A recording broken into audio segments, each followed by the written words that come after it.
Here we go. We're back for the Gill Athletics Connections podcast. I'm so humbled to be your host, Mike Cunningham here, National Business Development Manager for Gill Athletics. And today, this is going to be interesting. I'm glad you pressed play on this one because this is going to be a lot of fun. And really, I think this is going to be one of the more value-given type podcasts that we have done here in a while. Help me welcome, he's from Second Baptist School down in Houston, the great state of Texas. He's a first-year distance. He's not really a track coach, everybody, but we're going to find out what in the heck is he doing on a track podcast.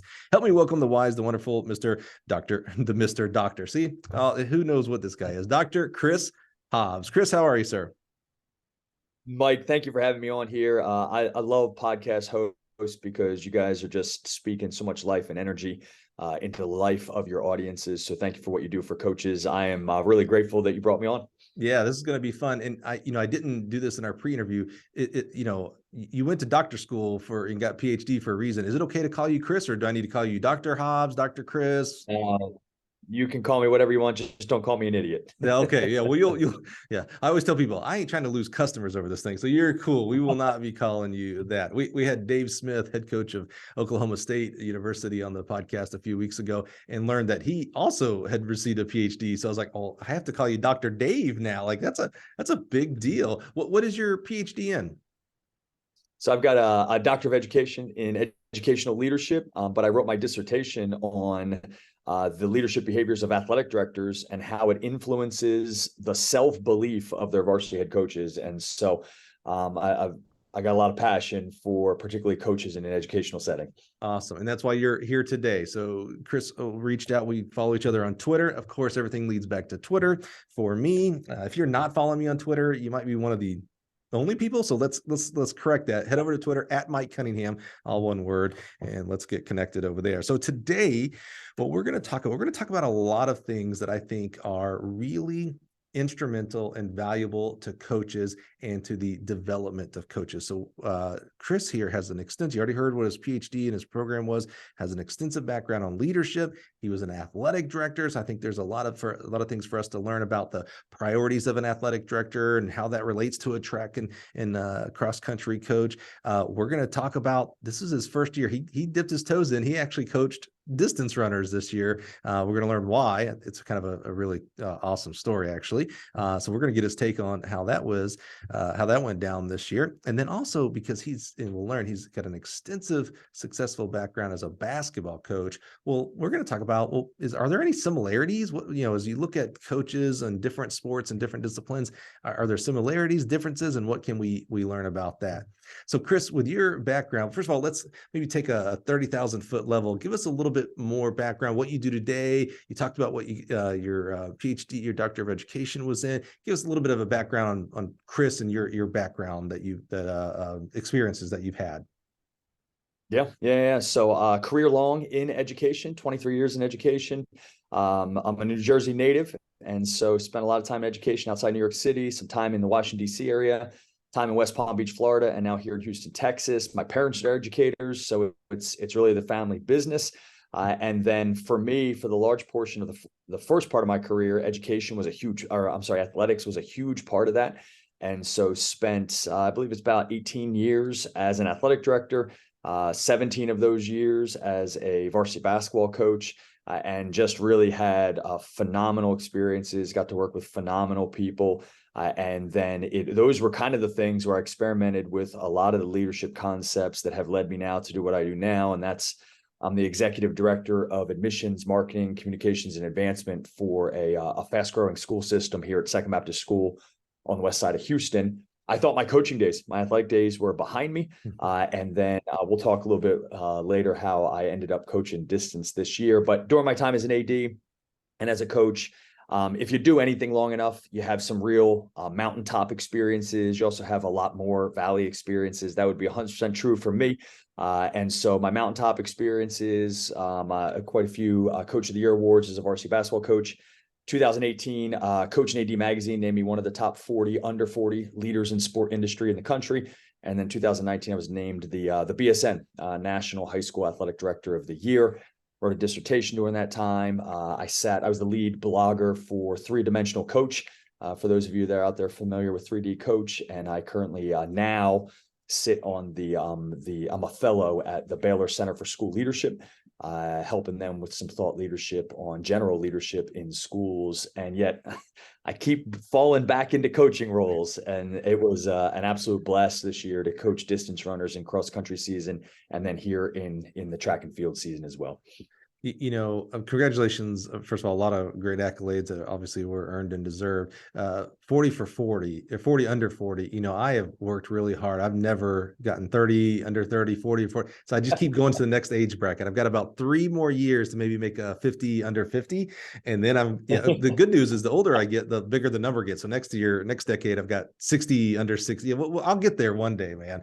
It's a real passion. I'm going to get there one day. As you get older, Mike, the berth gets wider too, right? I know. It's only 20, 30. I mean, 50 people. That's a lot of people. You got a chance, man. And especially after I get past 60, the number of applicants goes down. We have some early outs. So, I've got the pool gets smaller and the awards get bigger. So we're going to get there one day. Maybe it's 100 under 100. We'll see.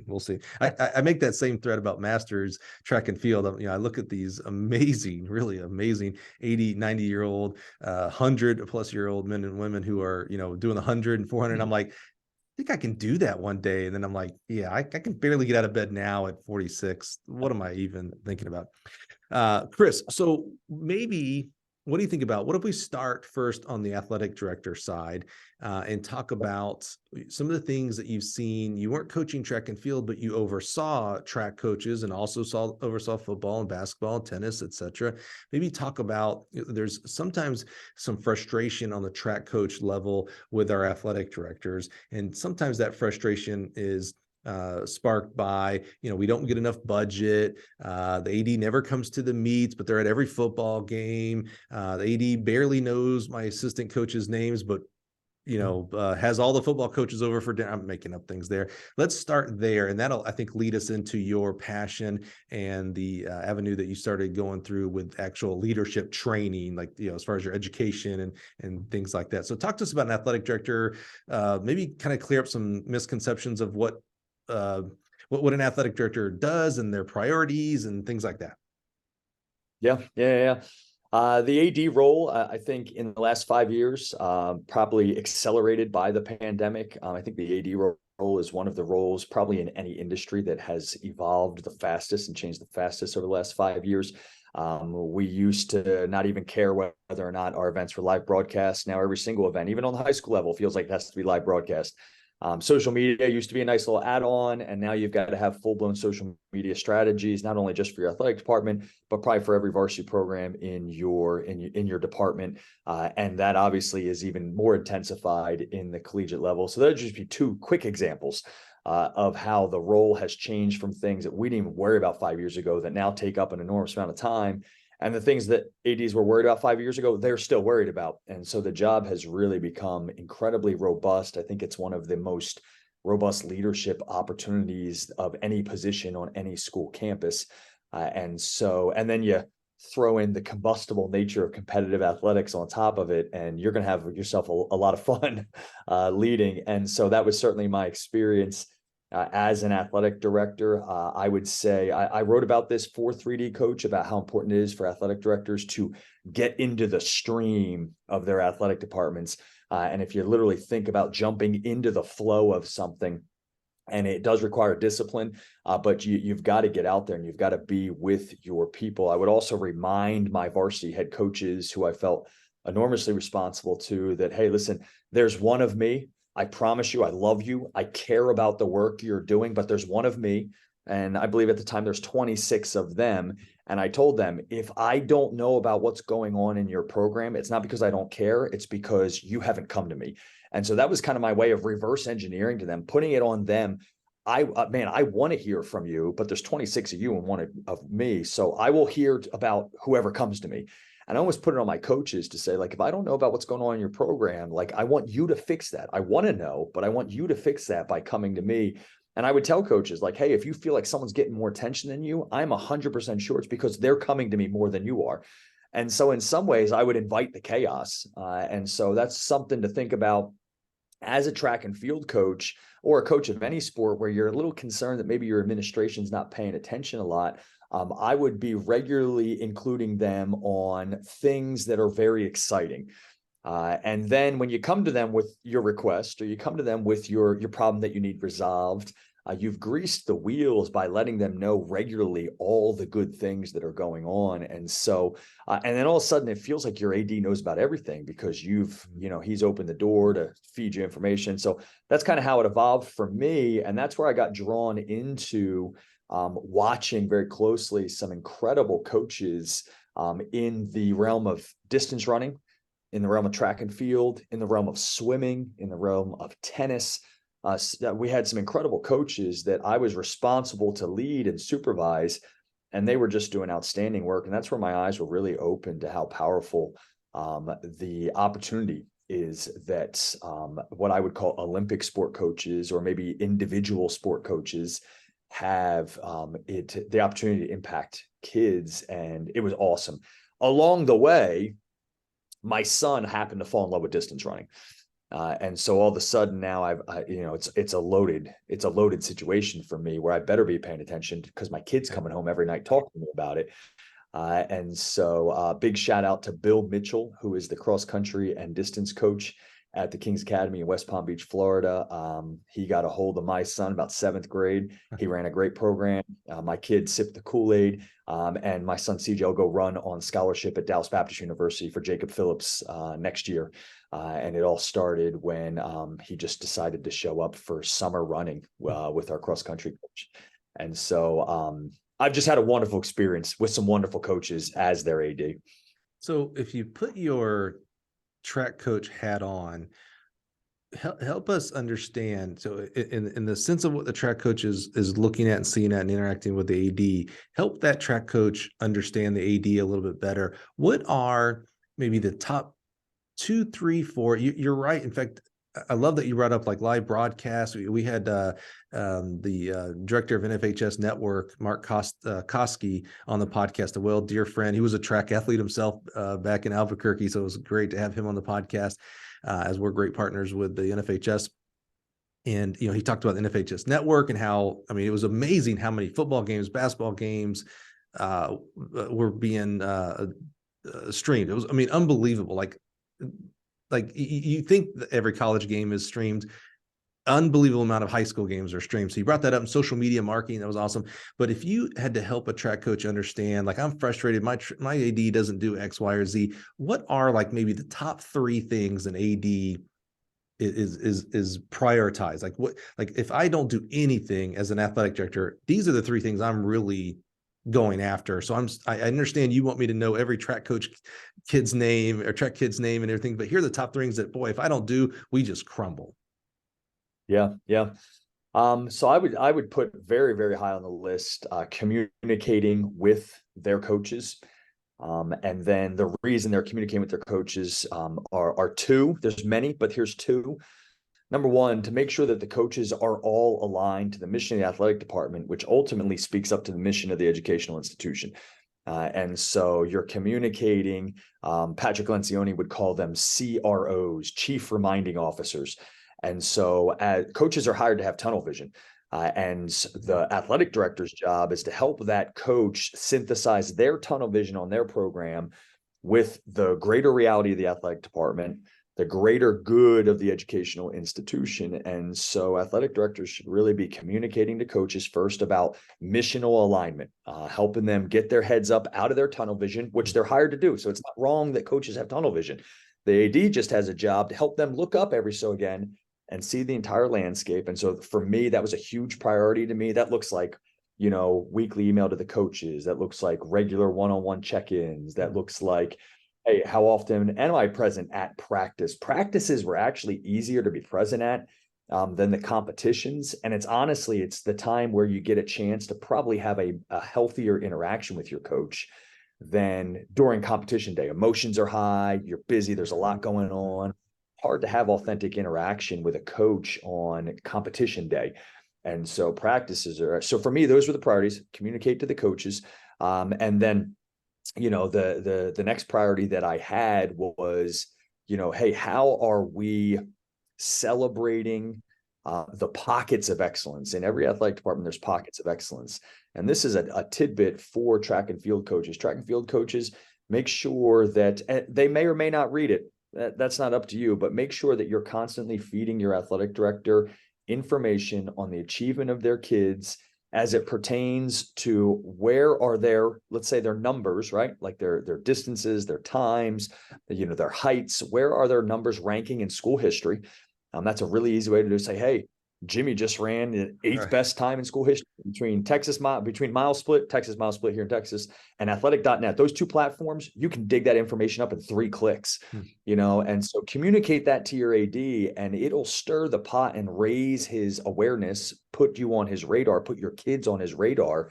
And next thing you know, he's sitting in a board meeting talking about, hey, did you know we had 3 kids finish top 8, in the 400 last week? That's unbelievable, And so track and field coaches, if you're sending the good regularly to your athletic director, you will inadvertently, subconsciously tune your AD's radar to what's going on in your program. And then when you have that bump in the road, it's just a whole lot easier to navigate it together because you've packed so much good, if you will, into the checking account. Making a withdrawal on something is a whole lot more reasonable. And so I tried to set that up, that, if you will, that back and forth, that reciprocal cycle with my coaches. But coaches, you don't need an AD to think that through for you. You can go ahead and do it yourself, and kind of what some thought leaders would say, manage up with your athletic director. Don't make it be the only time you talk to them is when you want something, or her, that you want something, right? You're walking in with a big fat 5-figure PO, and don't make that the only time you've talked to them. And so that would be high priority. Communicate to coaches, missional alignment, institutional alignment, department-wide alignment. Help coaches think way down the road. Track and field coaches, if you're looking for more attention, cross-country coaches, maybe even more so, because you coach such a very specific type of athlete.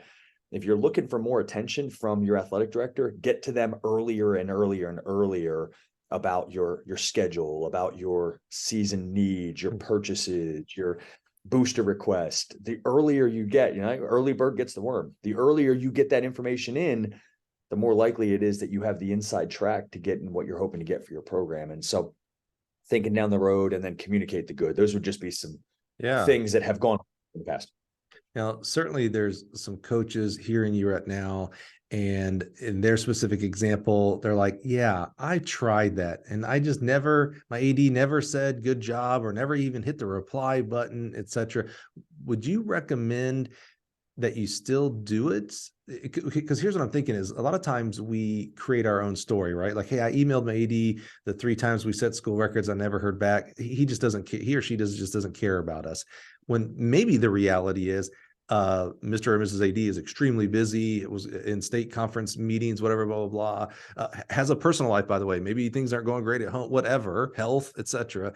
And wanted to, and just didn't get back to you. And so we quit that communication because we don't hear that feedback that we think we should have had. Do you recommend continuing it anyway, or are there other avenues besides just emailing? What are some other best practices to communicate with AD, whether they are communicating back or not, that we know of? Yeah.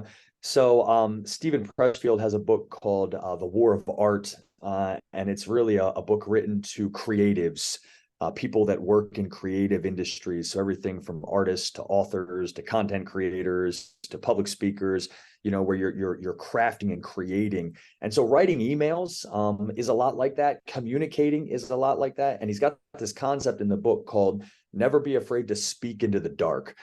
And so, I would really encourage coaches to a degree to keep just speaking into the dark for a couple reasons. There's actually benefit to you to write. Writing is an intense form of thinking. And when you write or type, in this context, when you write or type, it forces you to think intensely about your kids, about your program, about the calendar, about the vision for things, about what kids really are accomplishing. And so I think the rhythm of communicating is a way to sharpen your thinking about your program. Craig Groeschel in the book, Winning the War in Your Mind, Jordan Peterson, they both have this same concept, that how important it is to think about what you're thinking about. Well, how do you do that? Well, one of the ways you do that is you just write, you type. And so I would really encourage coaches. There's a lot more benefit than just whether or not your AD is paying attention to those writings. There's a lot more benefit to you as you lead your program. And then you just never know. There's something about being relentless. There's a passage in the book of Matthew in the Bible. It says, ask and ye shall find, knock and it'll be answered, right? Seek, ask, knock, you just keep being relentless about it. And it's amazing how just at the most unexpected time, one of those things pays off for you. So I think there's a lot of value in being gracious, not obnoxious, but being okay with the fact, even when you don't get the response you're looking for, that there's a lot of value in putting that information together regularly. Little known fact, in the first draft of Matthew, it also said, wait around and it'll just happen. But they took that part out because it just doesn't make sense. That's really good. First of all, I'm picking up very quickly here. You are obviously a reader. I knew you were a writer, but you're obviously a reader. You're dropping some great books. You mentioned one of my favorite authors, Patrick Lencioni, earlier. I'm a huge advocate and fan of his and what he does with the Table Group and the Working Genius. I like that. So if you're listening, hit the rewind button. He's given some great book recommendations here as well. But I thought you brought up a great point about that. That's frustrating sometimes because we think of the outcome for us to send an email is to receive the reply. We tend to forget or not even be aware of that.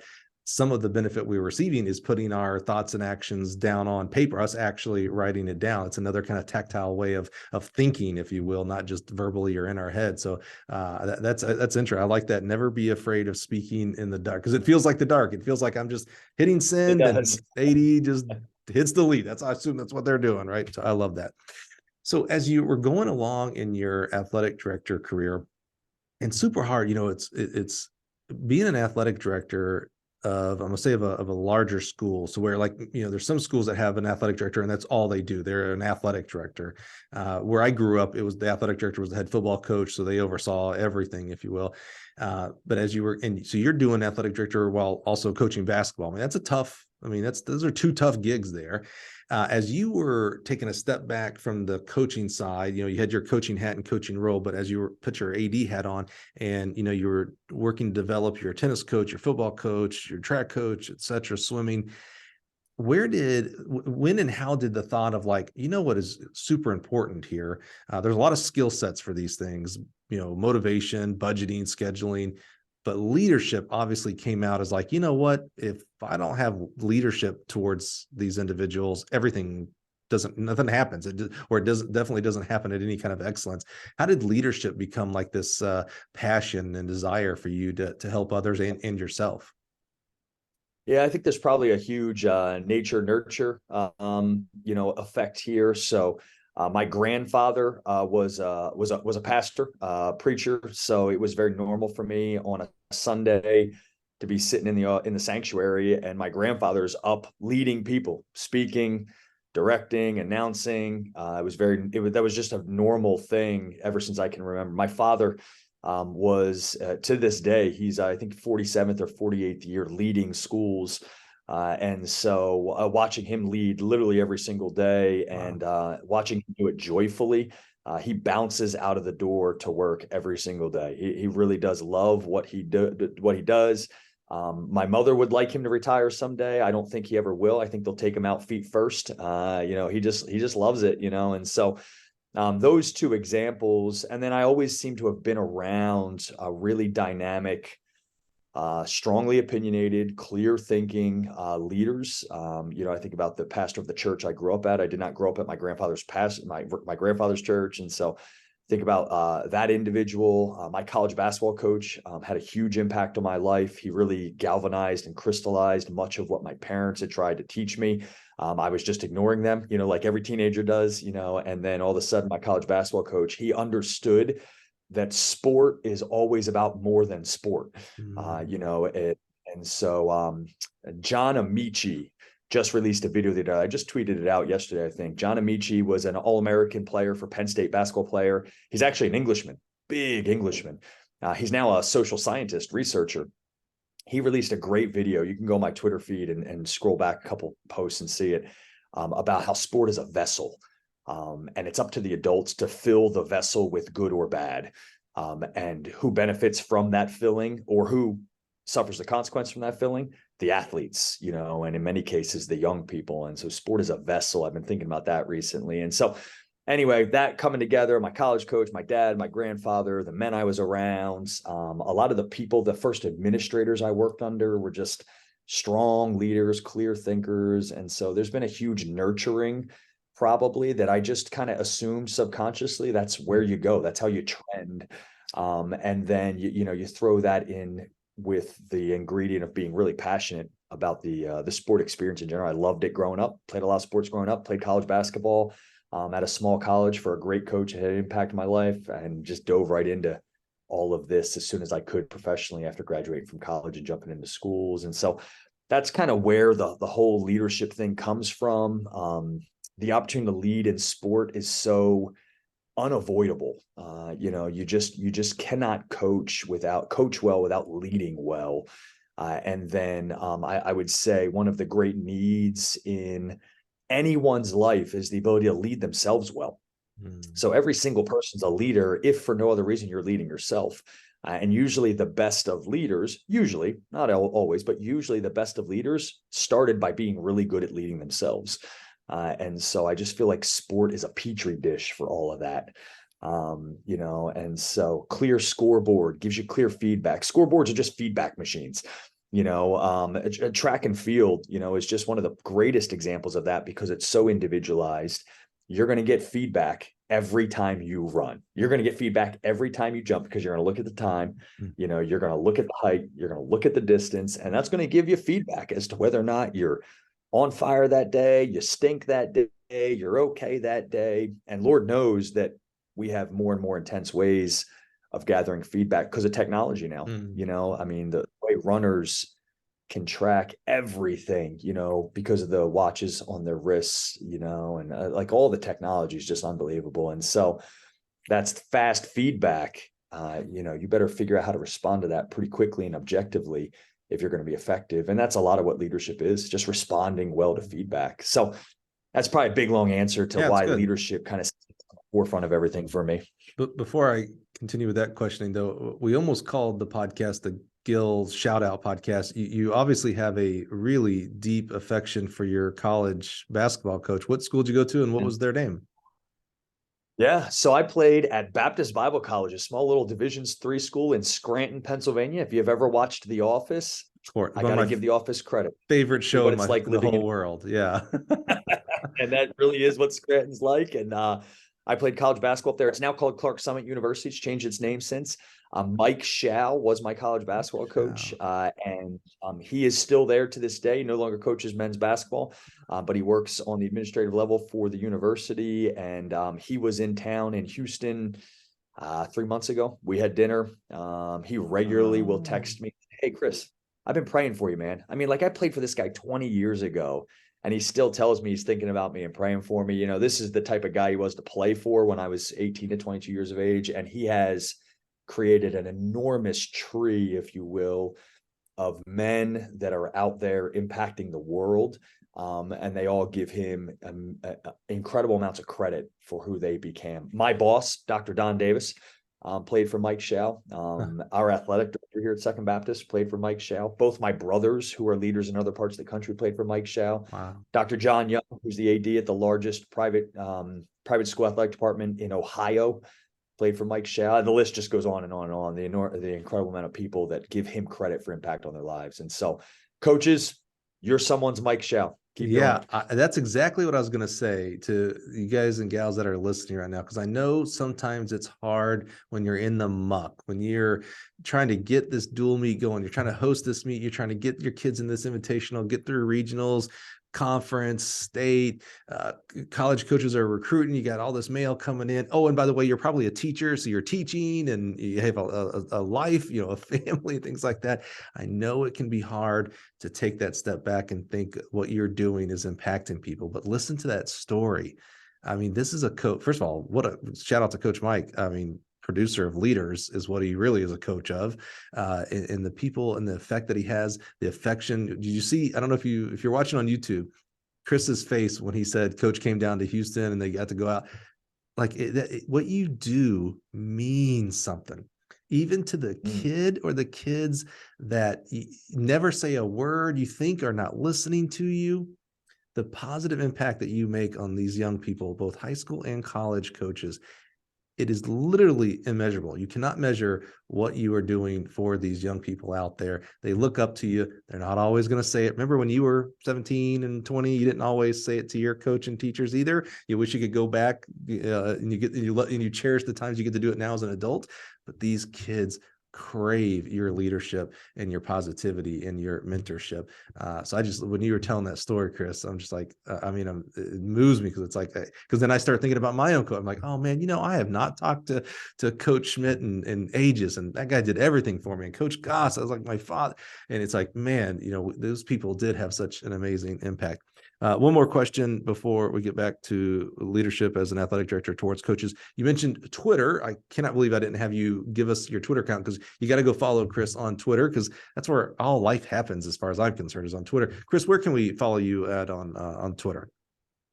Yeah, I love connecting with people out there, at Dr_Chris Hobbs. So at Dr_Chris Hobbs. Just love Twitter. For me, is an outflow of what I'm learning. I'm not really trying. I heard someone say, if you're trying to build an audience, it'll be obvious. I'm not trying to build an audience. I'm just trying to share some stuff that I'm learning, that I'm thinking on. Sometimes I even tweet stuff like, "Hey, I've been thinking on this recently." It's really an outflow of my learning, and then I get to do it in a public forum like that, where I get to connect with a bunch of other people too. So yeah, I love that. That's a great point. We could talk about Twitter forever, but to piggyback on what you just said there, when I first started hitting Twitter hard, I cringe now when I look back at them. I'd be like, oh, almost at 100 followers. Who's going to be number 100? And as I got close to 1,000, I was like, oh, 10 more and all this kind of stuff. And then I was like, you know what? I'm just going to stop worrying about that, and I'm just going to give value. And so I just went full blow hard into just giving value to those who do choose to follow me. And literally I blinked and I have 10,000 followers. I mean, it was kind of like I did, as I was getting close to 10,000, I did like, hey, 22 left. Like, I mean, more of just like, I was actually a little bit in awe. Like, there are 10,000-ish people who value what value I give them. Like, I mean, it literally is kind of like, you could follow anybody, and you could easily not follow me, by the way, but you choose to. And so it was really humbling as you got up to that kind of magical number of 10. But anyway, okay, so back to leadership. So can you remember, as obviously you have a huge background of family and coaches that poured into you, that have affected you and made you a part of who you are today. As you became that leader as the athletic director for your different schools, so your different coaches, was there I hesitate to say a book, because there probably was with you, as we were seeing and learning that you're a reader, but was there a book, a TED talk, a conference you went to that gave you a nugget of like, oh, okay, I need to bring this to my coaches, or I need to start, I haven't been doing this, and shame on me, I need to start doing this? Anything like that you can think of that really, put a boost into your leadership towards your coaches in your athletic department? Yeah, I would probably say that happened very, very regularly. I heard Billy Donovan speak at a clinic. Billy Donovan won back-to-back national championships, coached men's basketball at Florida. He now coaches the Bulls. And Donovan, right before he opened up his session with everyone, said, "Hey, don't adopt what I do at Florida." He said, "Just adapt one simple thing that I'm about to share." I don't even know what he talked about for the next 60 minutes, but I totally remember that what he was telling us is that his entire program isn't going to fit at your school, because every program is so unique to itself, but it's the tiny little details. John Piper shared on social media the other day, the reason you have to read books is not because books change lives, but it's because sentences change lives, and sentences are hidden in books. And so it's like this little stuff. So I would say, Mike, all the time, that there was things. I'll give some resources that probably have a few more sentences than just one in them that are worth the read. So the Messiah Method, which is written about Messiah University men's and women's soccer programs that are, arguably the most dominant college sport dynasty in the last 20 years. Men's soccer has won 11 national championships since 2000. Women's soccer has won 9 since 2000. They've played in a collective like 30 national championship games since the year 2000. I happened to be the AD for the soccer coach that the Messiah dynasty was begun on. He had 10 of his players play and win a national championship at Messiah, and he had All-Americans on all 3 of their first national championship teams. His name is Bill Bills. And Coach Bills, a huge impact on my life. He let me run his athletic department. He was the AD. They brought me in to relieve him of being the AD so he could just coach and teach at the twilight of his career. And no matter, I always knew somehow it was never my athletic department. It was always Bill's athletic department. He was just letting me run it, you know. But that being said, the Messiah method is a business professor's look at the culture and the leadership that has created this monstrous dynasty on both men's and women's side.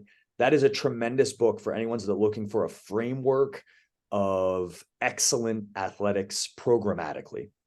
The Messiah Method's growth coaching science, I would recommend Inside Out Coaching by Dr. Joe Ehrman. Tremendous book for how to really, really coach in a way that impacts young people's lives. I think some people want to silo the things of like, hey, I can win games or I can impact lives. It's really, really hard to make them go together. I would say it's impossible not to make them go together. I was talking to Dr. Jim Timmer, who's the athletic director at Calvin University, a really, really well-run, high-powered D3 program up in Michigan.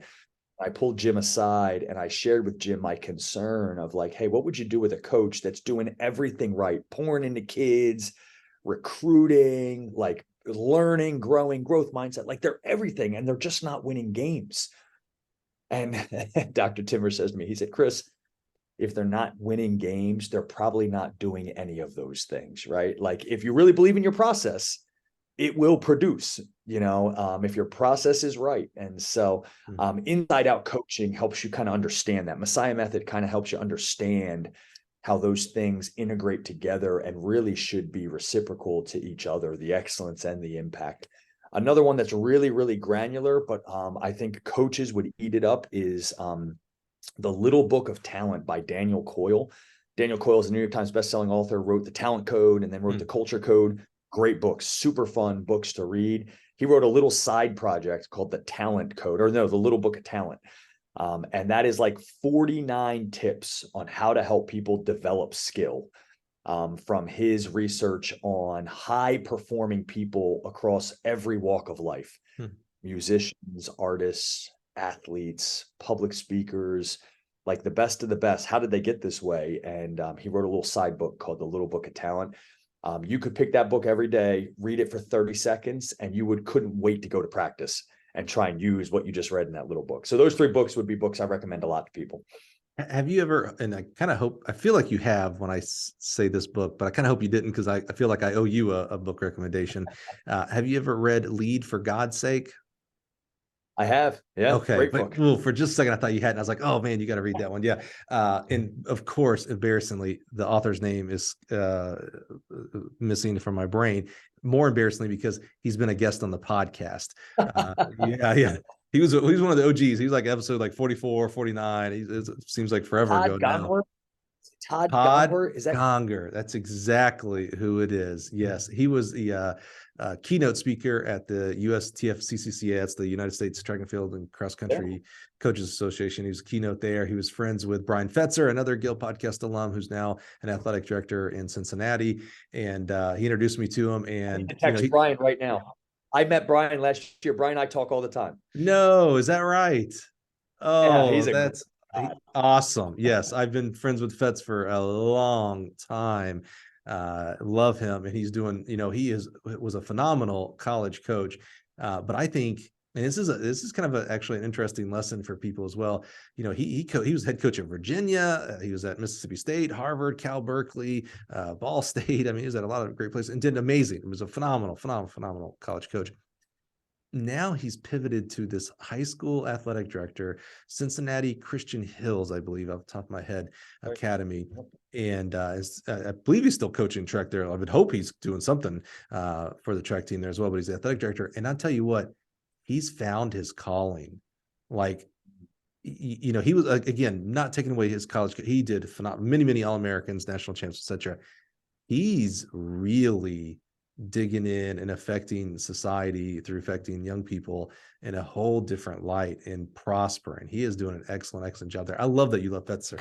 But yeah, Lead for God's Sake. If you haven't read that, listeners, I would suggest that one. He's a basketball guy, so it's a basketball story. That's why I was like, you have to have read this, Mr. Basketball, and has been on the podcast as well. I'd suggest you go back and listen to that episode. He's phenomenal, great leadership and great intentionality with leadership.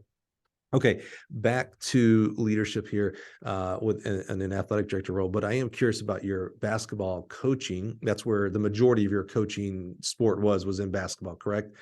So you did a lot of basketball coaching, and we're going to get into the track coaching that you did here this past year, but you've also overseen tennis coaches, swim coaches, wrestling coaches, etc.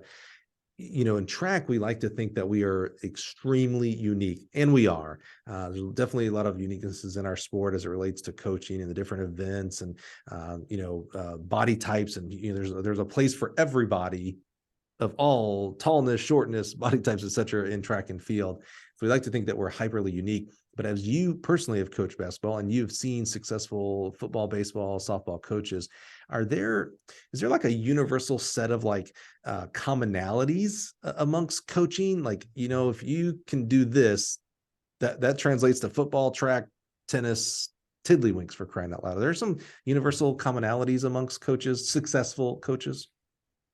Yeah. That's a great question, Mike. And you stepped in it now, man, because I've actually researched this from a social science standpoint. And so here's Okay. three P's. Now, before you say that, let's all remember, I went to high school and college in Alabama. So let's you know what I'm saying? I got to be able to understand this now, Chris. All right. 3 P's. So far, I'm with you. Here's 3 P's of coaching excellence, according to the research. Number 1 is obsessive preparation. The best coaches that I ever supervised, when I'm operating at my best as a coach, I am obsessively prepared. And so that's everything from calendaring, POs on time, your recruiting schedule, thinking down the road and what needs to be done, and then doing it well in advance. And so obsessive preparation is a characteristic of excellent coaching. The next one, this one's big: positive responses to negative circumstances. And this is the research of coaches in educational settings, right? And so this isn't professional coaches, though I think there's some application, but this would be research of coaches in educational settings where you're molding young people, whether they're 22 or they're 12, you're molding young people. Positive response to negative circumstances is enormous. It's an enormous influence on kids.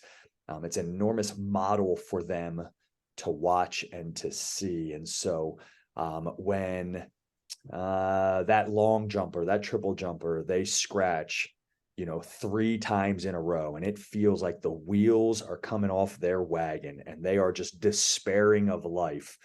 No matter how poorly they did or how they disregarded your coaching in that moment, you've got to respond positively to those negative circumstances for the sake of that young person. And so that's the second P, positive response to negative circumstances. And it is brutally hard because it'll expose you. It'll expose you and how mentally tough you are. Toughness isn't about like, hey, I can slam my fingers in my car door and not grimace, right? Like that's not toughness. Toughness is being able to stay focused. And that's where positive response to negative circumstances, you find out how focused people are. Basketball context, coach loses his mind because the officiating isn't what he thinks it should be. That coach in that moment is not mentally tough. They have lost their focus, and so you got to stay focused. So positive response to negative circumstances. Third and final P, and this would be really in the high school context, parent communicator. You've got to be a tremendous communicator to the parents of your athletes. There's some coaching theory out there. I think it comes from the right place. I think it is misguided, though, that, well, no, they're teenagers, I'm going to tell them and they tell their parents. Absolutely not. That's unbelievable. In school settings, we have a legal liability called in loco parentis, where we're in place of the parent. When their children are in our care, how in the world can we take the place of the parent if we never communicate with the parents? And so it is not our job to raise kids. That is something that God's ordained parents to do, but it is our job to partner with parents to educate kids. And there is very few things that are as educationally intense as the athletic experience. And so I could go on for a long time how critical it is that coaches in a high school context communicate to the parents of the student athletes. You do that and you're prepared and you're responding positively in negative circumstances. I could say probably 1000% confidence that the greatest coaches that I have overseen as an AD, greatest coaches I've learned from, and when I'm operating at a high level, all three of those things are very true about the coaching. So those are the 3 Ps right there, brother. All right. I love that. And I don't want to be dismissive of preparation. I think that's spot on. That seems very good. And for someone who is on the end of when people are not prepared as far as purchasing equipment and like, hey, I need a pole vault pit tomorrow. I was like, we needed to prepare a little bit longer than that. And I don't want to be dismissive of parent communication. I love that. I love the thought that, you gave the example of sometimes we think that, well, I'm just going to speak to the teenager and they'll speak to the parent. I feel like that's said by someone who has never had a teenager. So, put those to the side for a second. They're all part of the 3 Ps. They're extremely important, but I really want to dig in because when you said positive responses to negative circumstances, like my spidey sense tingled, and I feel like maybe other listeners are like, oh, wait a minute. And you gave a great example of the basketball coach, right? You think of the stereotypical basketball coach that just goes ape crap when a call doesn't go their way. And I love how you said that coach is not mentally tough in that instance. Not the coach isn't necessarily mentally tough, but in that circumstance, they're not. And so that made me think, first of all, a couple of things. One of self-awareness as a former coach myself, of like, oh yeah, there were times where I lost it. I was upset for maybe valid reasons, by the way, whether a kid did the wrong thing, etc. But that also makes me think of, I take everything back to social media and Twitter. I see a lot of debates a lot of times when they show, and typically it's football. So I'm gonna pick on football here a little bit. When a football coach goes off on a kid, the grabbing the face mask and, all this kind of stuff. And there invariably becomes the debate of, is that appropriate? I don't think so. And, oh, well, that my coach did that. And boy, that whipped me into shape. Or I did that with a kid, and that was really set that kid off to becoming the next president of the United States or whatever. What do you, and maybe it is in a football context here, but I've seen it in track, by the way, no face mask grabbing, thank God. But I've seen coaches, light into kids. And when I say kids, this is college kids all the way down to the high school side. So how do why does that happen? Why do we snap? By the way, again, hands up, I'm not pointing fingers here. I'm pointing thumbs that I've done this. Why do we do that? Some would say, well, it's passion. I care about the kid. If I don't show my emotions to that kid, they won't change, I guess, is what we might say. So why does that happen? And maybe more importantly, in your studies of this, did you ever come up with or research any coping mechanisms of the stereotypical count to 10 before you say, or is there any way we can maybe recognize that that's coming and maybe head it off from the past and not allow it to actually come out externally? Yeah, that's great. I think for me, and I would agree with you, Mike, this is not finger pointing, this is thumb pointing. I love that. I've had a long journey with simply being what I would call emotionally reckless. And so I was talking to one of my former players who's a coach in the Tampa Bay area now. And when I coached him, I was a knucklehead. I was way too wound, way too tight. He was a knucklehead. He was wound way too tight. And we had some real clashes his junior and senior year. Today, he's one of my dearest friends. We talk all the time. And we were reflecting on that, and we were both pointing thumbs, and I just really kind of synthesized this term of, he was laughing about some of the very intense things that I did. And he has this perspective and posture on it that hey, that was tough love. Hey, we needed that stuff. Hey, and I look at it, he's obviously much younger than me. I look at it at 44 years of age. I got a 21, 19, 17-year-old. I've been working with teenagers for 23 years. I look at it as just emotionally reckless, mostly because I was embarrassed, right? Think about it. Your kid didn't perform to the level that you thought you had trained them to. And now it's obvious to an entire arena, an entire bleachers, an entire gymnasium full of people, and you're embarrassed. And so I think if coaches really take a moment and think on it, it's one of two reasons that they act like that. Primarily, they're embarrassed that their kid is not performing to the degree you thought you would prepare them to perform. And now your coaching is coming under the microscope in front of everyone. It's embarrassed. Or number two, it's just flat too competitive. I want to win and I've lost track of my emotions and now I'm emotionally reckless. And so I found, Mike, that as my career evolved, as I learned, as I matured, as I grow, as people spoke truth into my life, right? I think a lot of the coaches that don't evolve in this, in how to handle this stuff, they don't have enough people throughout the year speaking truth into their life, giving them real feedback. And so I had those people speaking that truth into my life. And as I evolved and matured, I really found myself strongly desiring that the kids experience success so that they could feel that feeling. They could have that rush, right? And it was amazing how much more resilient I was when really, like, it wasn't like I wasn't embarrassed anymore, right? Like I understood that, like, hey, kids, like, these are teenagers. They're going to get out there and do the craziest things sometimes. And, you know, you just never guessed that that's how they would do it, you know? And so as I matured in that area, as I matured in understanding, like, as bad as I want to win, I want the kid to feel winning even more than I want to win, you know? And all of a sudden I became a lot more steady. It wasn't perfect, but I was a lot more steady. How do you avoid it, or how do you reduce the risk that it happens? You've got to give people permission to speak truth in your life. You need what I call trusted antagonists in your life. These are the people that you trust, and they will speak antagonistic things into you. They will hold you accountable. They will say things that make you squirm. But because you trust them, you can just barely tolerate it.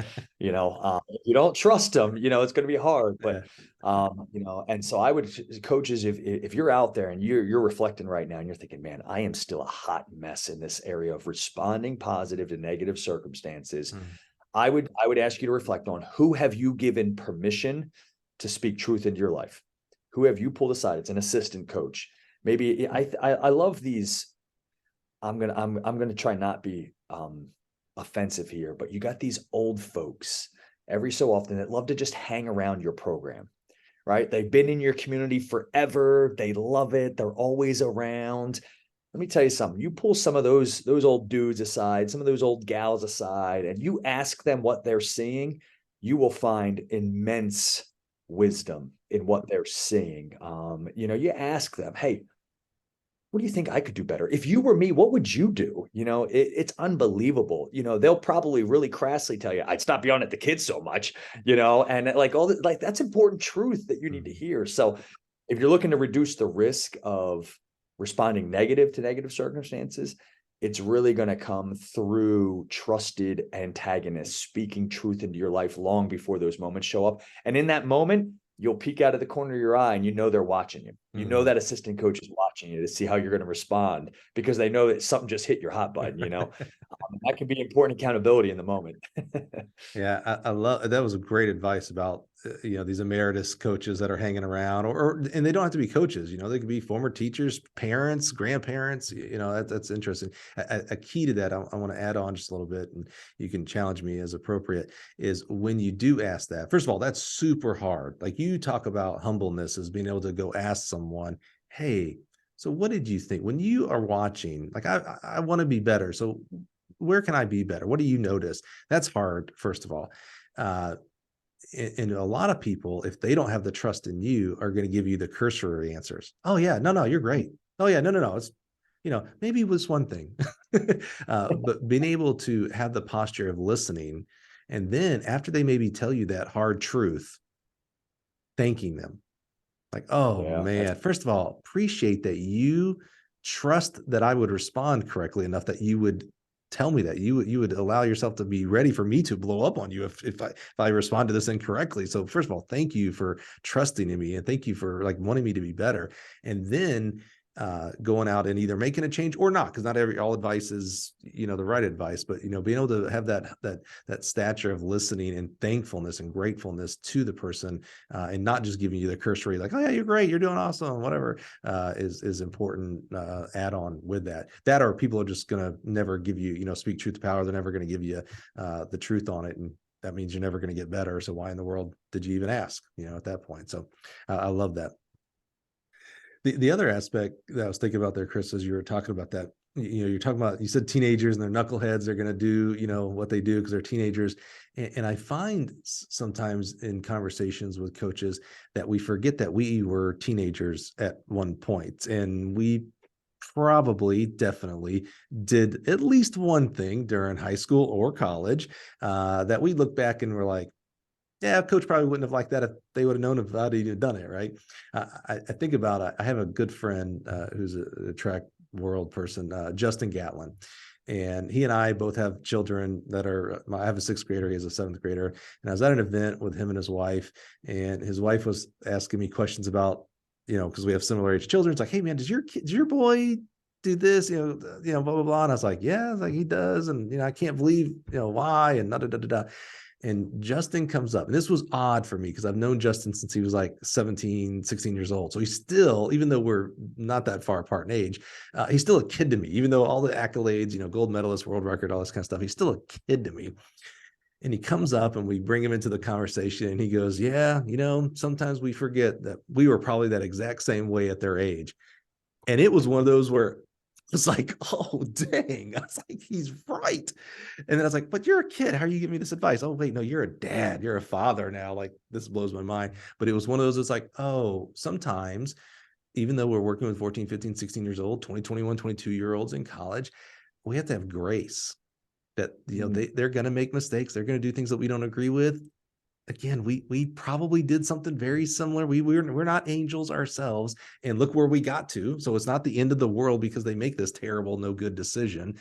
So having some grace and continue to exemplify the leadership and giving them the example of what the right decisions look like is extremely important. And so to your point about positive responses to negative circumstances, if you're showing negative responses to negative circumstances, well, you're not being that representation to them.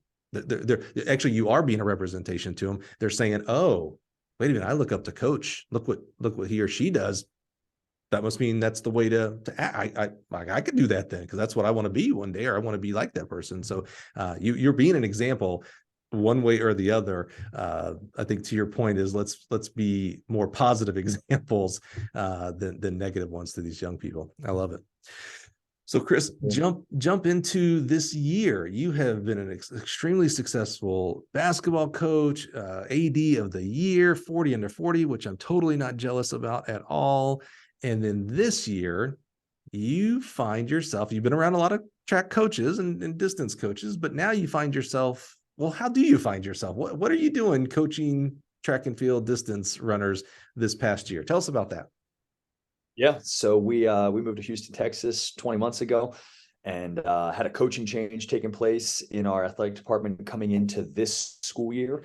So between my first and second year, and through just circumstances that are incredibly inconvenient and no one's fault, right? Like sometimes life is just like that, right? It just goes sideways. We're 10 days out from my son starting his senior cross country season, and my son is very passionate distance runner, as I said, and we've got no coach here at Second Baptist School. And like I said, I've got a robust background in sport. My role here at Second, my primary role had no longer anything to do with sport. It was a broader leadership across the face of the school. But we're 10 days out from cross country season, and the program needed a rebuild. That's why we were going through a hiring process. And it just fell apart at the last second for no one's fault. And my wife looks at me. We're driving back from Lake Travis. We're on vacation at Lake Travis here in Texas, driving back to Houston. And she looks at me and she says, "You're the new cross country coach.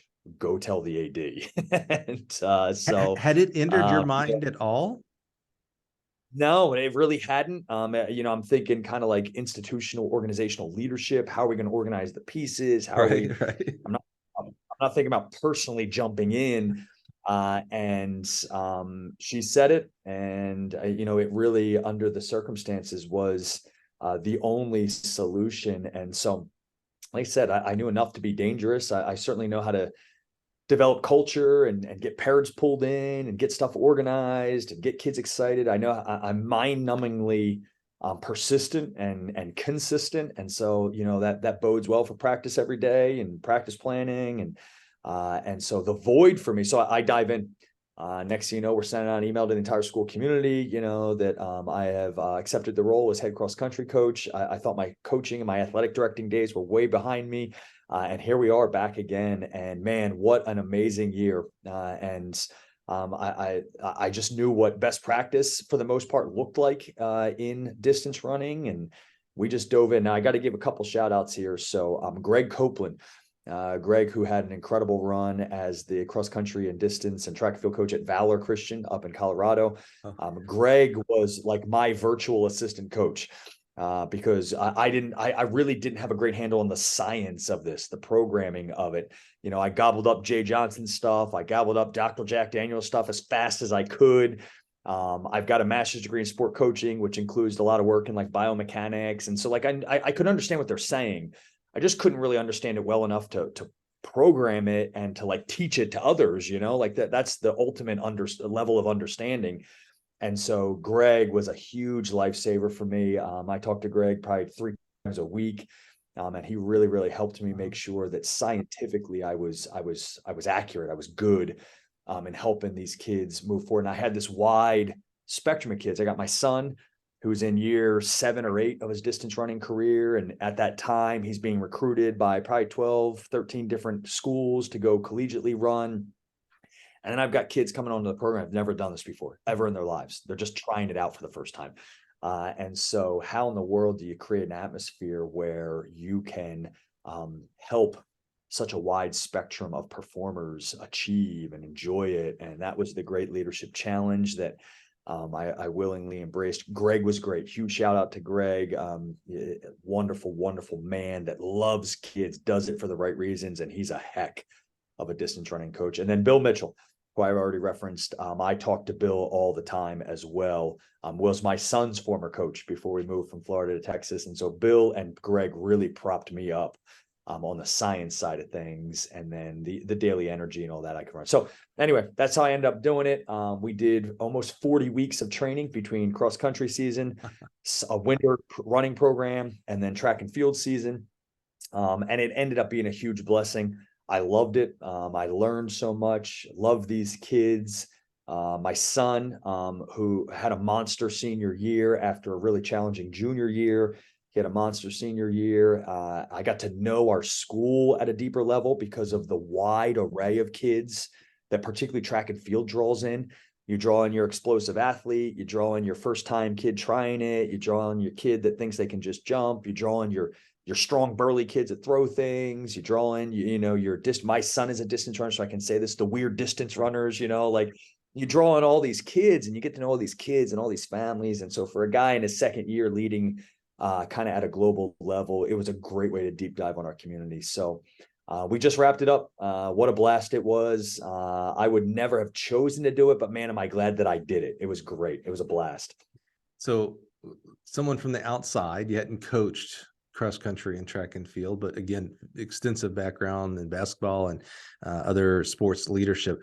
What was I'm just curious from, most of us that are listening and your humble host here grew up in track and field. We've done it for, decades now, depending on how old we are, decades for this guy. I'm interested for someone who's in sport, but now like for a year, you were in track and field. What was the oddest thing, whether it's about our sport, whether it's about this event, this high jump is whether it's an event, whether it's like how we get our officials, whether it's how the meets run, what was just like when you look back these past 40 weeks, what was just like, man, I'm just not sure why we do this in track and field. I don't know if this was odd. It was unbelievable. It was very surprising to me would be, like that wind is a real factor on times, right? Like I had no idea. So my son, who's a studier, my son's a learner like I am. So he reads a lot, and he's, probably read, I'd say at least a dozen books on distance running, everything about Steve Prefontaine, everything about the dynasty at, University of Colorado. He's read about Phil Knight, Bill Bowman, he's read all these guys. And so he knows a lot about it. And he thought I was the biggest idiot in the world when he found out that I didn't know that wind accounts for, rating of these times and how accurate and how acceptable some of these times are. So that really, I was like, man, they really have thought of everything in this track and field world. And then the other thing is just the thing that, again, it wasn't like odd. It was just, man, what a learning experience. The wear and tear on the body that these athletes endure, wasn't, because as a basketball coach, you mostly think about wear and tear, like diving on the floor and gym burns and torn ACLs and taking a charge and banging your head on the floor. That's what you think about wear and tear, and like, I learned so much about the micro level, the micro damage that these young people endure and have to appropriately recover from if they're going to perform at their best. That was super fascinating to me. And because, again, I'm new, like, I'm just really, really open. When you're new, you're open, you don't come in with any preconceived notions or like postures on anything. And so that was fascinating. And so those would probably be the two things: the wind, and then like the wear and tear on the body and how careful you have to be. That was just awesome stuff to learn. That's great insight, because we have a lot of conversations around track and field about how do we get more people in the stands. In the high school level, it's the number one most participated sport. On the college level, it's the number one most participated sport when you add men and women and boys and girls together. So we know, walking out in society, you have a pretty good high probability you're going to meet someone who ran track at some point in their life. Well, why aren't they at track meets, right? And then we also flip the conversation and we'll talk about, it was over 2 meters a second for the wind, so it doesn't count. I remember I'm glad you mentioned that. We were at, I think, the Olympic trials or US trials. We were at one of the US championships, and we had one of our engineers there for just in case, any equipment went down or whatnot. Not a track guy by any means. Worked in a track company, but it doesn't mean every one of us are track people, right? And the 100-meter quarter finals go off, and the wind was like at 4.0. It was pretty high. It was in Eugene at Hayward Field, and so everything's wind dated, right? But as announcers and even as coaches, we'll say, "Oh, it was illegal." We don't say just it was wind dated. It's like it's illegal. And so, the first round went off and it was like, but illegal win. And the next round, illegal win. Third round, illegal win, everyone. And my engineer guy comes up to me and goes, "Oh man, really sucks for those 100-meter guys." And I was like, "Oh man, what did I miss? Like, what happened to him?" And I was like, what do you mean?" He's like, "Well, the announcer kept saying it was illegal, so they got to go run it again or something, right? Or they're all disqualified or something." And I was like, and my instant reaction was like, "Well, you dope, you work for a track company, you should know what this means." But then as I kind of put myself in another person's shoes of who doesn't know track, it's like, yeah, wait a minute, why do we say illegal? That the average person hears illegal and goes, "Oh, yeah, exactly." The average person goes illegal. Well, that means you did something wrong, so you're kicked out or you're arrested, whatever. But it is wind aided, so it can't count for a record. But you still go on to the next round, based on how you go. But it was really interesting. Like, yeah, this is why we can't get people in the stands. That one person goes to a meet and goes, "Oh, well, they had a bunch of illegal things. Well, I don't want to watch a sport that does all that kind of stuff." It's just so wacky. We're in our own bubble. So I love hearing perspective from, kind of call it outside the bubble, you got into the bubble real deep this year with your son. I don't know. Maybe track and field has it right, Mike. Maybe like the next time a kicker kicks a field goal and the wind blows it away, we should, no. The wind, let's do it again. The wind blew it away. Yeah. Well, we have our own, I don't know if it's idiosyncrasies, but counter to our sport. We're very exacting, right? We talk about wind, we measure down to the centimeter, we time down to the thousandths of the second, but then we also pull a tape to measure. and another person's pulling on the other end, by the way. And then we do wind readings, but we don't remember that wind isn't in like one big alley all the way down. So the wind can be different on one half of the track versus the other, 4 lanes versus the other 4 lanes. And also the timing of it could be yeah, we have our own, we like to think that we are so specific. And we measure pole vault, and we'll take this device, and it's 18 feet up. We'll take this device and try to touch the top of the crossbar, and we're trying to look up 18 feet down. Oh yeah, that touched. And it's like, no, there's no way that is exact. But we say, oh no, that jump was 5.81 meters. It corrects. Selectively meticulous. Yes. Selectively meticulous. Selectively meticulous. Yes. I love it. I love it. What was the most awesome thing that you saw this year in track and field? Whether it was a race or an interaction between a coach and athlete, or coach or athlete to athlete. What was, if you think back, you're like, oh man, what kind of moved me a little bit. This was cool this year that I saw. Yeah. The look on a kid's face, when they do something unexpected, they PR, they win unexpectedly, it just all came together. Like every molecule of their being was firing in the right direction.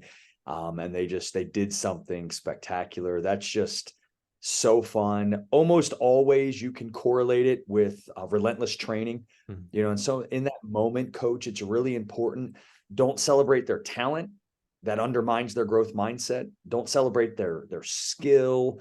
Don't celebrate those things, because you're going to communicate to them inadvertently that they were not ultimately in control of what happened.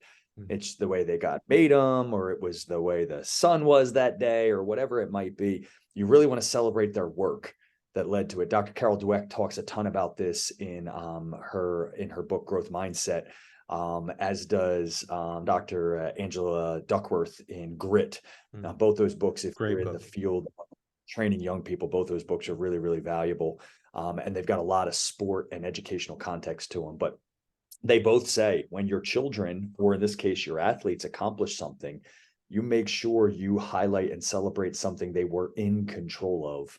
And that will send the message to them that they need to keep doing those things, and they'll get a chance to experience more of these feelings, and it'll make them more resilient when it doesn't go the way that they planned. And so that was the fun thing, is to see these kids do something, their eyes just light up like, I can't believe I just did that. Well, you just did it because, you've trained relentlessly for the last 6 weeks, and this is inevitably the result of your work ethic and of your consistency.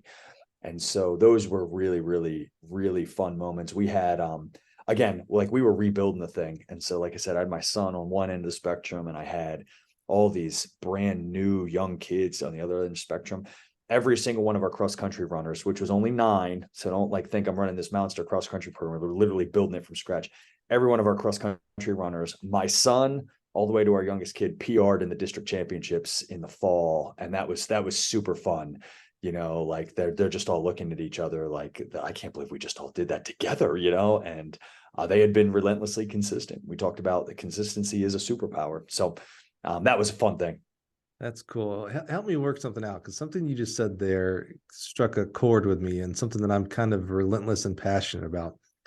You talked about when the kid does something good, to focus on that, it was because of the work they did, something that was in their control, right?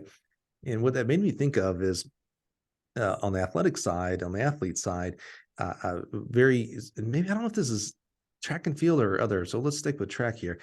You'll hear it a lot of times like, oh, well, I got lucky because the wind, the famous wind, well, yeah, I was just in the right race and they pulled me to the PR. Like it becomes like, it to me, it's this, and I don't know if this is a real term or not, but it becomes fake humbleness, which I think is very dangerous. And there's humbleness, and that's a superpower. We all need a dose of humbleness in the work that we do.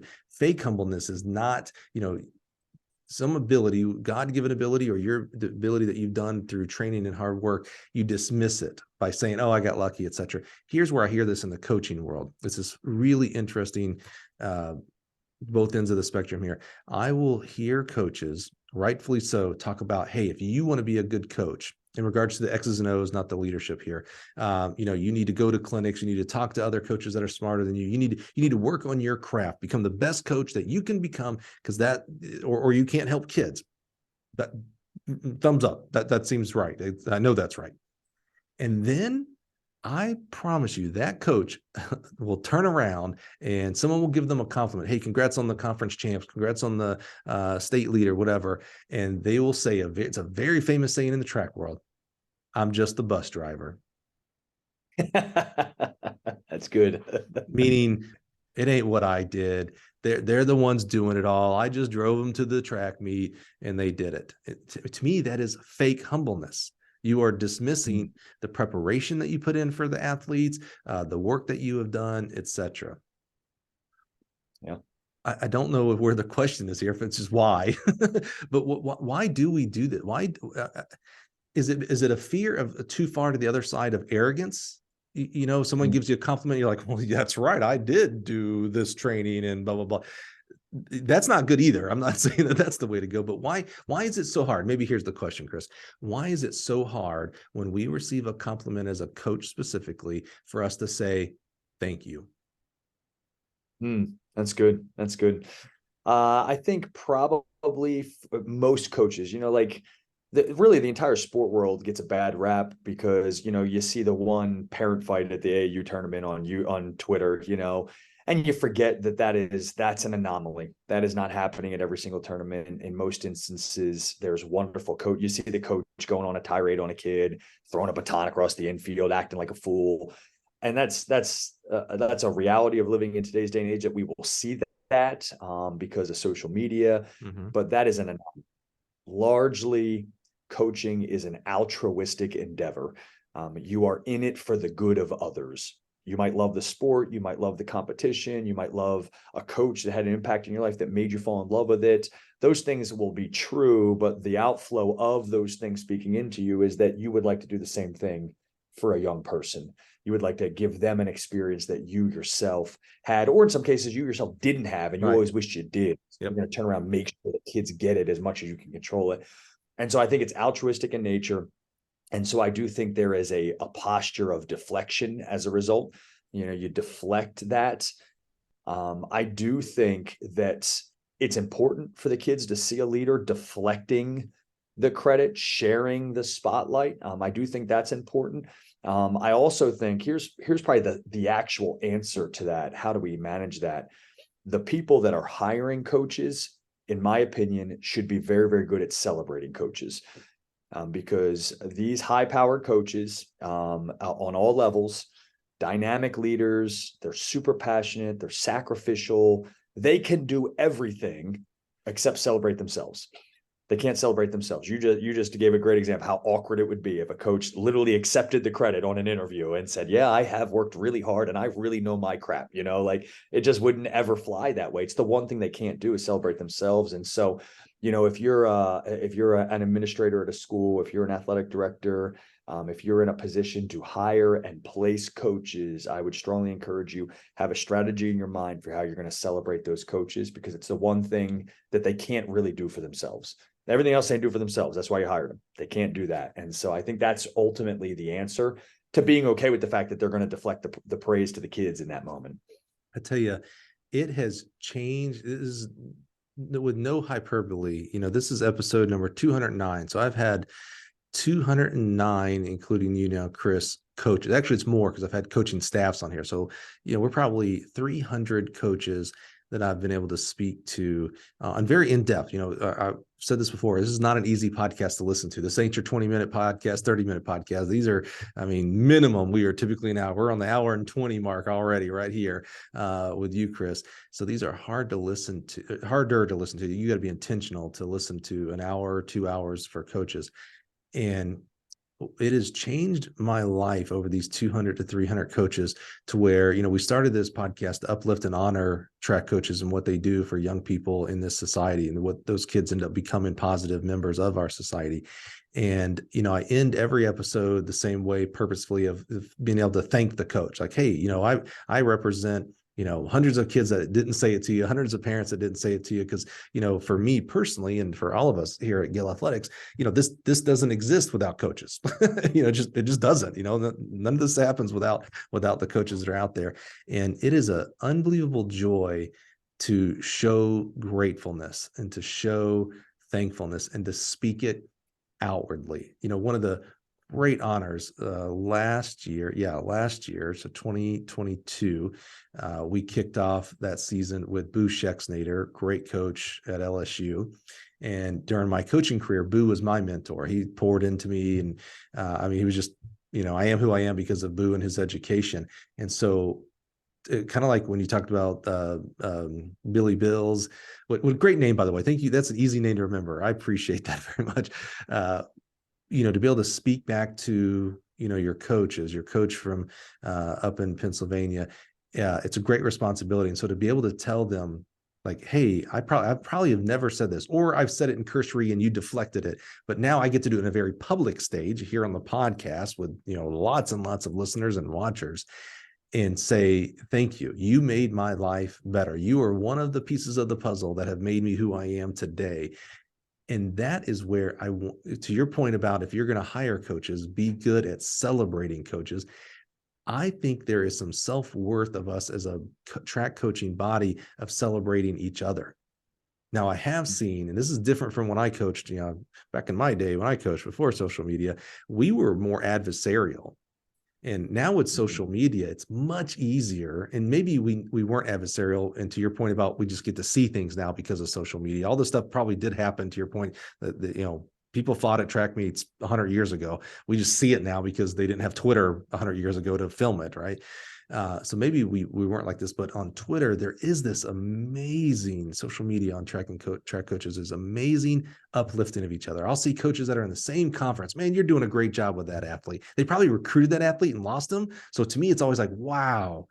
Like, you're probably, internally, you're probably like, man, that athlete should be at my school doing these things, but it's like you publicly say you're doing a great job with so-and-so. Hey, congrats on winning the title. You beat us, and boy, we'll get you next year. That's amazing. Uplifting each other.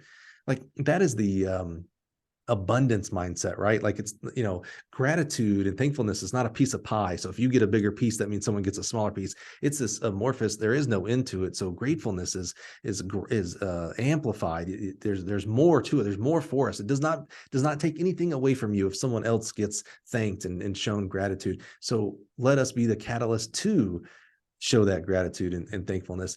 And I think that might help again, I call it that fake humbleness of just like, oh, I just drive the bus. Like, no, you are important. What you do as a coach is important. Yes, the athletes are important in what they did. And yes, they're the ones who ran the race. Yes. And yes, I've heard people like, well, if my administration didn't allow me to do X, Y, Z, no, this would be possible. That's correct. That's also correct. But I'm talking about you right now as the coach. What you are doing and do is important. And I want to say thanks for that. And all I want you to say is, thank you back. No driving the bus. Just say thank you. That's all I ever ask for, man. I love it. Chris, man, I'm gonna step off my soapbox for a second. Sorry, I just get so passionate about what men and women who are track coaches, what they do, because we just lose. See, I'm gonna get back on my soapbox. I'm gonna stop. Chris, as we wrap up today, though, first of all, thank you, man. You are awesome. I love your background. It's very, very unique.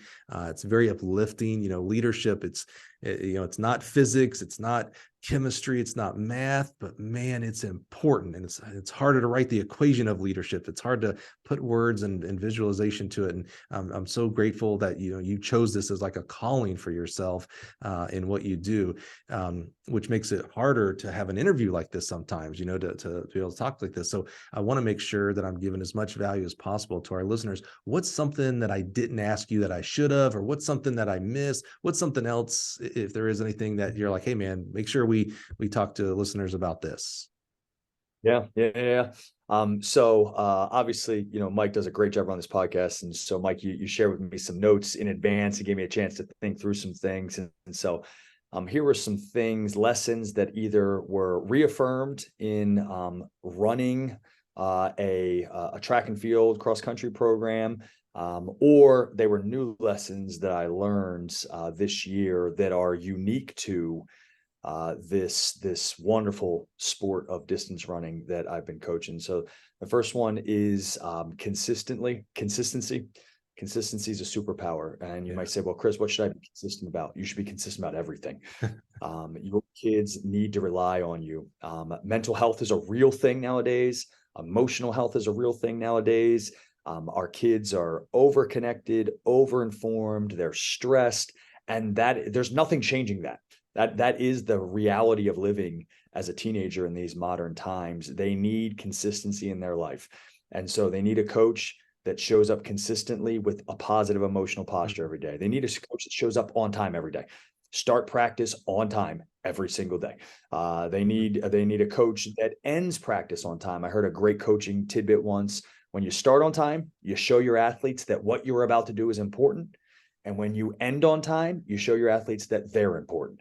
And so consistency in every way, be relentlessly consistent about everything. Second thing is be clear. Again, I came into doing this with no preconceived notions. I was raw as a blank slate. One of the things that came to the forefront of my study on this, I'm an obsessive reader and learner, is how important it is that athletes know why they're doing what they're doing. Give them clarity to the workout. Give them clarity to the strategy for the upcoming race. Give them clarity on, hey, here's why it didn't go the way we thought it was going to go, or here's why it did go the way we get. Give them clarity around all things. And that correlates to the next thing, communication. Be a great communicator. Don't let kids hang out there wondering what's going on. Don't let parents hang out there wonder what's going on. And it's hard to do for coaches because you get so down in the weeds thinking about all the little details. You got to get your head up and you got to think about, hey, how are my people experiencing my program? And when you start thinking those thoughts, all of a sudden communication becomes really, really important because you're thinking about how they're experiencing it. Well, how do I make sure they experience it the way I want them to experience it? I communicate to them about it. And so consistency, clarity, communication, and then coach, you are the culture.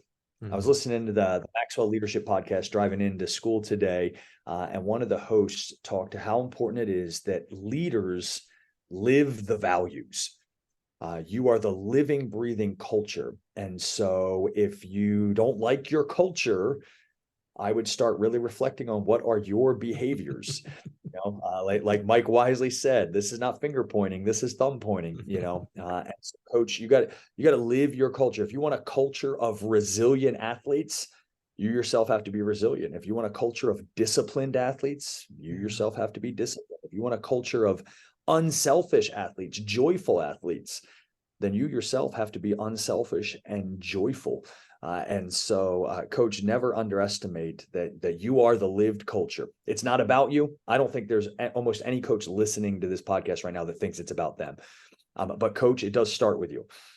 So it's not about you, but it does start with you. And that is so true about the culture of any program. And so those were just some things, when I reached out to you, Mike, on Twitter, I told you I'd love to jump on and just share what I learned unexpectedly coaching a sport that I had never coached before. I learned so much. I really did. I learned so much. And those were some things that really crystallized. Here's the last C for you, and I'm done.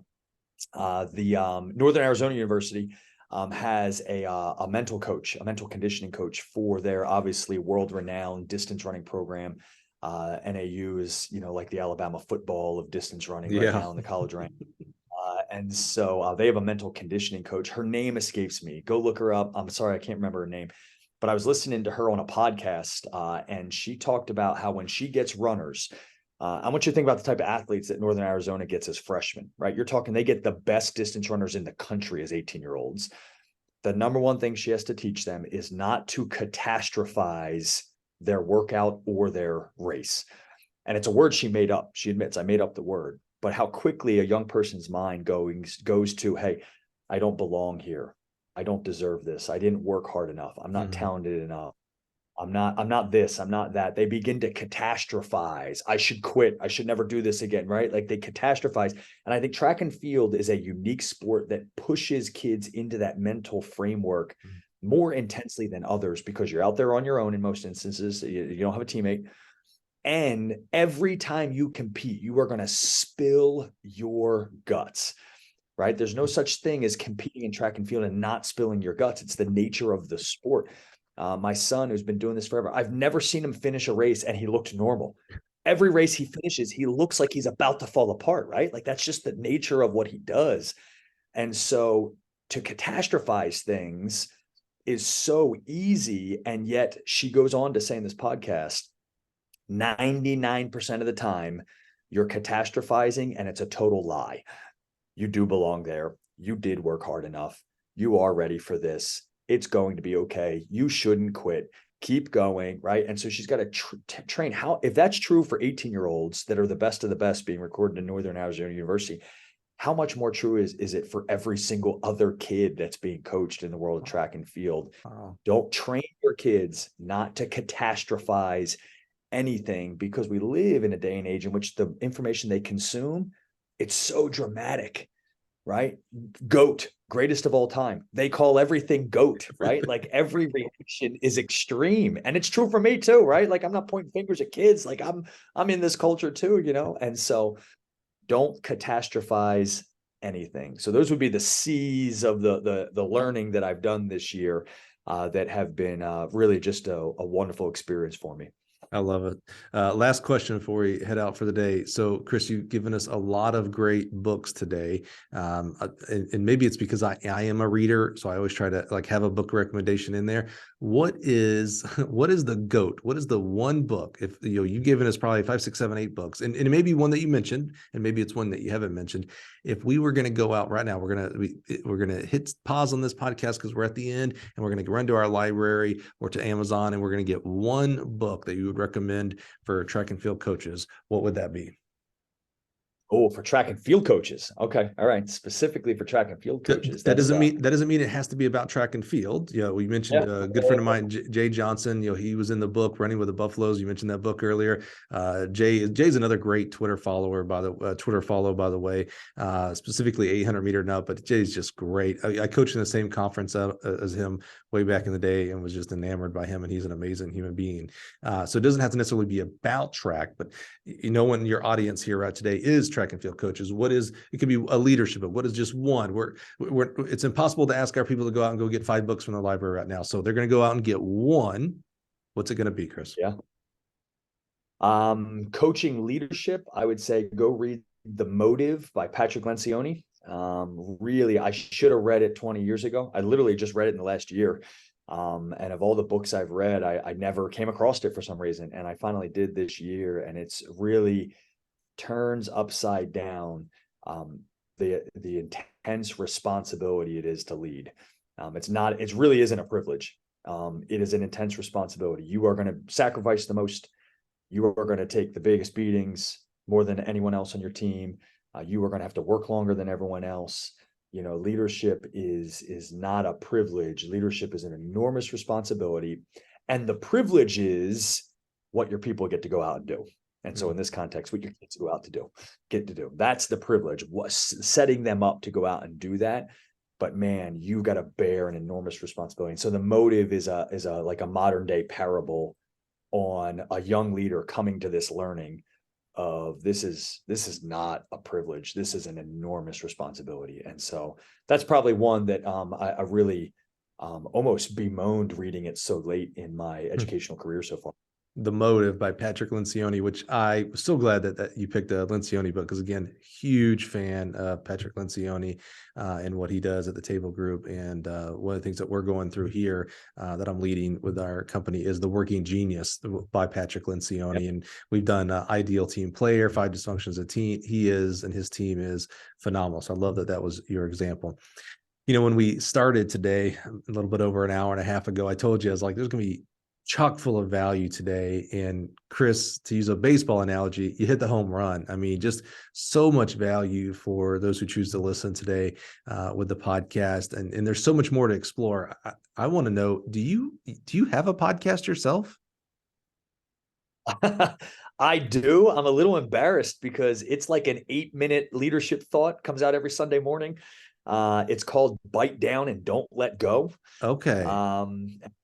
It's a crazy, wild story that comes from my coaching days, but that's the name of the podcast. That's also the name of my blog. And It's 7 to 8 minutes long, and it's designed to really hopefully put some lightning in the veins of people in regards to leading their own lives, and then the downstream of that is leading other people. Yeah, I was going to encourage you if you didn't, because and don't be embarrassed at 7 to 8 minutes. See, your 7 to 8 minutes helps balance the average between my 2 hours. So it's perfect. I need more 7 to 8 minutes out there to make the average down. I was just going to encourage you if you didn't, because what you speak and how you speak and your experiences, it's really important, and it's cross sports, right? So, I mean, there's some great football, I'm thinking of Coach Kurt Hines out in San Diego, man, another great Twitter follower. I love him to death. He's so positive, and his faith just exudes him. I love him to death. There's great baseball people. There's great track people. But, at the end of the day, a lot of us are not just track people. We're teachers, we're parents, we coach our kids' little league baseball teams, et cetera. So, leadership is universal. It's not sport specific. It's not industry specific. So, what you do and how you lead, Chris, is extremely important. So, I was going to encourage you, I was going to talk you into, if you didn't have your own podcast, to create one. So I'm glad you do. Bite down and don't let go. So whatever podcast app you're using right now to listen to this one, as soon as you're done, just go in your little search bar and type Bite Down and Don't Let Go, and subscribe to Chris's podcast. Obviously, if you made it this far, an hour and a half listening to Chris, you obviously received value. Go get more value every Sunday on the Bite Down and Don't Let Go podcast. Chris, man, thank you so much. I'm just so grateful. This is 100 times better than I even would have dreamed that this conversation could have been. A big passion of mine is to give value to track and field coaches that are out there. And again, we hit it out of the park. I think there's a lot of stuff for people to think about. Like, these aren't just, these weren't just orders like, oh, just do X, Y, and Z and you'll be a leader. These were like, hey, you got to maybe fundamentally change how you think about things and how you act towards things. Hit me upside the head of the 3 Ps: positive, I can't even read my own handwriting, responses to negative circumstances. That's a big, if that don't hit you hard, that may need to hit you hard. Like, literally, if that didn't hit you, you may need that to hit you more than someone else. So, Chris, just so thankful for you, man. Thanks for popping on at such short notice to get this done. And I'm just, this will be a podcast that people need to listen to twice and 3 times and 4 times. Maybe the beginning of your season every year. This is one that you kind of pop on and listen and remind yourself of the leadership and the responsibility that you have towards these young people out there, because there's no one else doing it. It's you. You're the one that's responsible for doing it, and we need you and they need you every single day. So, Chris, man, thank you so much. I'm so grateful for you. Mike, let me point the finger at you and say thank you for what you're doing to encourage coaches. It's always about more than just sports. So thank you for filling this important role in really the life of our society. So thank you, coaches. Mike, thank you for having me on. Yeah, it's a real honor, man. Appreciate you. Thanks for coming in and listening again. Hop on next week. We're going to do it all over again. And this will be a tough act to follow here, but we'll give her a try. Thanks a lot and have a great week, everybody.